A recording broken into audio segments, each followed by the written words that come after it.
नमस्कार, मैं doctor Narendra Kumar, drawing and painting से।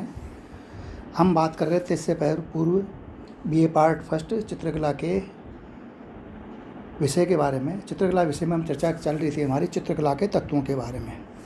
तो चित्रकला के तत्वों के अंदर जैसे प्रमुख तत्व क्या क्या थे, इसके जैसे 6 तत्वों के बारे में बताया गया था: रेखा, रूप, वर्ण, तान, पोत और अंतराल। तीन तत्वों के बारे में हम इससे पूर्व चर्चा करें। रेखा के बारे में कर चुके थे हम, और रूप के बारे में।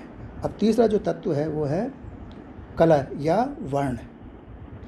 अब कलर और वर्ण की जैसे हम परिभाषा इससे पूर्व वाले में हम चर्चा कर चुके थे कि कलर क्या है, इसकी क्या परिभाषा है, इसके बारे में क्या कहा गया है, वैज्ञानिक दृष्टिकोण से कलर की क्या परिभाषाएं हैं, है ना। और सूर्य का जो हमारे इंद्रधनुष दिखाता है उसके बारे में हम कला के जो कलर्स के बारे में हम क्या सोचते हैं। वर्ण की जो तरंग गति है उसके बारे में हम चर्चा कर चुके थे। अब जैसे चर्चा करेंगे इसी के आगे हम कि कलर या रंग या कला की आत्मा है। तो जैसे फूलों में खुशबू है, समकालीन कला रचना में वर्ण की अभिव्यक्ति का एक महत्वपूर्ण साधन स्वीकार किया गया है। 19वीं शताब्दी में यूरोप में हुए प्रभाववादी कला आंदोलन इम्प्रेशनिज्म, जिसको कहते हैं इम्प्रेशनिज्म के द्वारा रंगों के नवीन दृष्टिकोण की प्रतिस्थापना से वर्ण प्रयोग में नवीनता का समावेश हुआ और प्रचलित धारणाओं व पूर्वाग्रहों को त्याग कर वर्णों को वैयक्तिक विशिष्टता व विभिन्न संभावनाओं के साथ प्रस्तुत कर शैली का निर्धारण प्रमुख तत्व माना जाने लगा।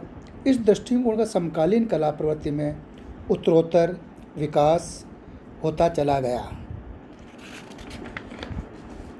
अब है जैसे वर्ण के गुण। ये इससे पूर्व जैसे हम बता रहे हैं, अभी चर्चा कर रहे हैं कि रंग या कला की आत्मा है। कला के जो रंगों के बारे में जैसे हम इस बारे में चर्चा कर रहे हैं कि जो प्रभाववादियों ने कलर्स के बारे में, रंगों के बारे में इतने उन्होंने एक्सपेरिमेंट किए। उन्होंने देखा सूर्य के अंदर कितने कलर्स हैं, प्रकृति के अंदर कितने रंग समय नज़र आते हैं, ये उसी प्रकृति को हम नज़दीक से देखते हैं तो कैसे कलर नज़र आते हैं, उसका कलर का क्या प्रभाव रहता है। साथ ही जैसे दोपहर में क्या उस कलर की टोन चेंज हो जाती है, उसके बाद सुबह से लेकर शाम तक कलर्स का या सूर्य की जो लाइन पर प्रकाश पड़ता है किसी वस्तु पर तो उसका क्या प्रभाव पड़ता रहता है। इसलिए कहा गया है रंग कला की आत्मा है।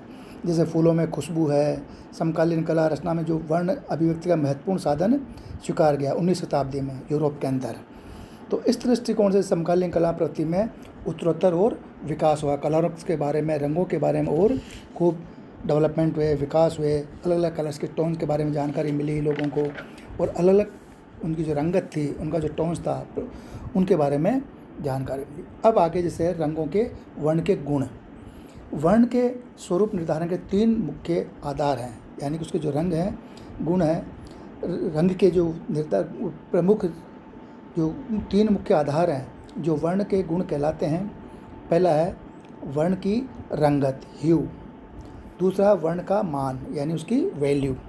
और तीसरा वर्ण या कलर की सघनता, इंसेंसिटी, क्रोमा, सैचुरेशन। वर्ण के सभी विभिन्न आयाम इन तीनों के माध्यम से व्यक्त होते हैं। पहला जैसे वर्ण की रंगत, ह्यू। यह वर्ण का वह गुण है जिसे हम वर्ण विशेष के नाम से जानते हैं अथवा एक वर्ण को दूसरे से पृथक करते हैं, जैसे लालपन, पीलापन आदि। यह रंग की प्रकृति होती है। रंगत वर्णक्रम, स्पेक्ट्रम तथा वर्ण चक्र कलर व्हील में वर्ण की स्थिति को बताती है। दूसरा है वर्ण का मान यानी वैल्यू, कलर की क्या वैल्यू किस तरह से होती है। वर्ण का मान रंगत के हल्केपन और गहरेपन का द्योतक है। जैसे वह कलर क्या डार्क है या कलर लाइट है, उसकी जो टोन है, वैल्यू है, उसका द्योतक है। अर्थात ये वर्ण में प्रकाश, लाइट व अंधकार, शेड की मात्रा का द्योतक है। जैसे गहरा लाल या हल्का लाल। सफ़ेद रंग के मिश्रण से रंग के मान को बढ़ाया जा सकता है और काले रंग के मिश्रण से मान घटाया जा सकता है। मान का बढ़ना आभा यानी कि टिंट तथा मान का घटना छाया यानी शेड कहलाता है। इस प्रकार सफ़ेद व काले की मात्रा किसी भी रंग में मिलाकर एक ही रंगत के विभिन्न मान प्राप्त यानी कि वैल्यू प्राप्त किए जा सकते हैं। जैसे मान लो अगर वाइट कलर डालते जाएंगे तो वो कलर उसकी टोन अलग अलग बनती जाएगी, और उसी कलर में अगर ब्लैक कलर डालेंगे तो उसकी टोन अलग अलग उसकी बनती जाएगी। उसको ये कहेंगे उसके मान घटता जाएगा, और वाइट के अंदर उसका मान बढ़ता जाएगा। तीसरा है, जैसे तीसरे के अंदर हम कहें कि वर्ण की सघनता, इंटेंसिटी, क्रोमा या सैचुरेशन। वर्ण की सघनता उसकी शुद्धता की द्योतक है, अर्थात जब रंग में काले अथवा सफ़ेद रंग का मिश्रण न किया जाए, इन दोनों के मिश्रण से रंगत की शुद्धता समाप्त हो जाती है। जैसे गुलाबी अथवा कत्थई जो सफ़ेद व काले के मिश्रण से बनते हैं की अपेक्षा लाल रंग में अधिक सघनता होती है, क्योंकि वह शुद्ध लाल रंग है। इस प्रकार जितना तीव्र व प्रखर रंग होगा उसमें उतनी ही सघनता व शुद्धता होगी। अतः किसी भी वर्ण में तटस्थ अथवा धूमिल रंग यानी कि ब्लैक प्लस वाइट यानी ग्रे रंग मिलाकर उसकी सघनता को कम किया जा सकता है। अब ये कहते हैं जैसे कि वर्ण की सघनता यानी कि उसकी प्योरिटी, उसके अंदर जो अगर जो ही हम उसके अंदर दूसरे किसी भी कलर के अंदर जो उसकी शुद्ध कलर है उसका जो एकदम चटकपन है उसके अंदर जो ही हम कलर दूसरे कलर को डालेंगे तो उसकी जो मान है, उसका जो सघनता है वो उसकी घटने और बढ़ने लग जाती है। सघनता उसकी शुद्धता की द्योतक है, तो उसकी जो प्योरता है वो उसकी चीज़ वो प्योरिटी उसकी ख़त्म होने लग जाती है। और शुद्ध रंग जब तक वो रहेगा तो उसकी एक चमक उसी कलर के रूप में उसकी चमक बरकरार रहती है, यानी उसकी सघनता रहती है। इस प्रकार रंगत ह्यू रंग का नाम है, मान वैल्यू रंग का हल्कापन या गहरापन, यानी किसी भी रंग को उसकी जो वैल्यू कहलाती वैल्यू है उसका मतलब उसको रंग को हल्का या उसका गहरापन यानी डार्क या लाइट जो होता है वो उसका मान कहलाता है। और ह्यू रंग का एक नाम है, मतलब उसकी जो प्योरिटी कलर जिसके अंदर वो कलर है, जैसे लाल है, नीला है, पीला है, ठीक है ना, इस तरह जो प्योर कलर हैं उनकी ह्यू वो उनका कलर का नाम है। सघनता, क्रोम रंग की शुद्धता व तीव्रता, यानी जो कलर प्योर है उसके अंदर उसकी जो चमक है वो उसकी क्रोम या सघनता कहलाती है। अब है जैसे वर्ण यानी कलर्स का क्लासिफिकेशन ऑफ कलर्स, यानी रंगों का वर्गीकरण। रंगों का वर्गीकरण किस प्रकार किया जाता है, जैसे मनोविज्ञान एवं शरीर विज्ञान के दृष्टिकोण से वर्णों की विभिन्न संख्याएं निर्धारित की है।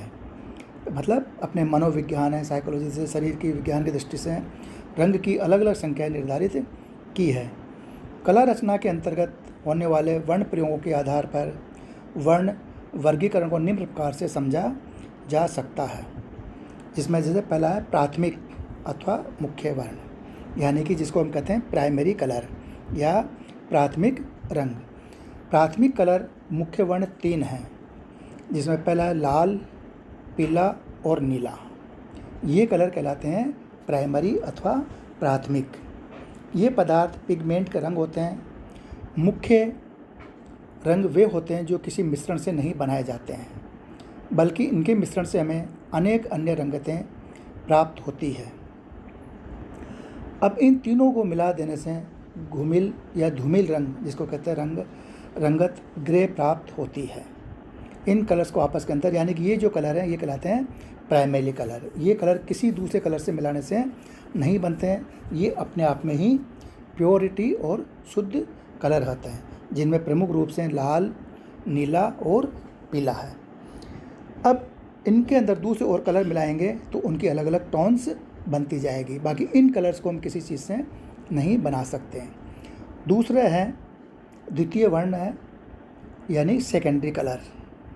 इनमें है किन्हीं 2 प्राथमिक रंगतों से के मिश्रण से प्राप्त रंगत द्वितीय रंगत कहलाती है। यानी कि कोई भी जो 2 कलर हैं उनको मिलाएंगे तो एक तीसरे कलर की उत्पत्ति होती है, तीसरे कलर का वो उत्पन्न होगा, मतलब उसकी वो रंगत कहलाएगी। तो इनमें वो ये कलर कहलाते हैं सेकेंडरी कलर या द्वितीय वर्ण। तो जो कलर 2 कलर से मिला के बनते हैं वो किन्हीं दो प्राथमिक रंगतों के मिश्रण से प्राप्त रंगत द्वितीय रंगत कहलाती है। जैसे पीला और लाल मिलाएंगे तो वो कलर कहलाएगा नारंगी। ऐसे ही पीला और नीला मिलाएंगे तो कलर बनेगा हरा, और लाल और नीला मिलाएंगे तो वो कलर बनेगा बैंगनी। इस प्रकार द्वितीय रंगों के आपस में मिश्रण से अनेक रंगतें प्राप्त हो सकती है। वर्ण चक्र में इनकी स्थिति दो प्राथमिक रंगों के माध्यम से होती है। इस प्रकार ये जैसे अब तक हमने बताया आपको कलर्स के बारे में, इससे पूर्व जैसे कलर की परिभाषा, डेफिनेशंस, कलर्स के गुण, उनकी मान, रंगत, सघनता, फिर कलर्स का हम जैसे वर्गीकरण। पहला वर्गीकरण था प्राथमिक अथवा प्राइमरी कलर और दूसरा द्वितीय वर्ण। अब अगले उसमें हम चर्चा करेंगे समीपवर्ती वर्ण उनके बारे में। धन्यवाद।